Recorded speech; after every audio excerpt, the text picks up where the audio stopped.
దశరథ్ రంగంలోకి దిగటం, చాటుగా అంతా వినడం, దీపకు సైగలు చేయటం అంతా ఆకట్టుకుంటుంది. అసలేం జరిగిందో ఇప్పుడు చూద్దాం. దీప, కార్తీక్, కాంచన, అనసూయ సంబరంగా పారు చేసిన పనిని, దాన్ని బయటపెట్టిన సంగతుల్ని చెప్పుకొని నవ్వుకుంటూ ఉంటారు.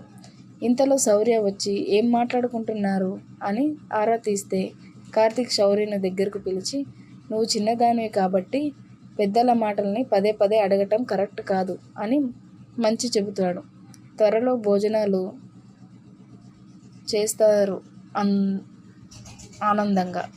ఇక మరునాడు ఉదయాన్నే కార్తీక్ డ్రైవర్ బాబు కారు క్లీన్ చేస్తూ ఉంటాడు. అప్పుడే జో కాఫీ తాగుతూ అక్కడ వచ్చి గుడ్ మార్నింగ్ బావా అంటుంది. దాంతో కార్తీక్ గుడ్ మార్నింగ్ చిన్న మరదలా అంటాడు. అదేం పిలుపు అంటుంది జో. నా భార్య నాకు పెద్ద మరదలైనప్పుడు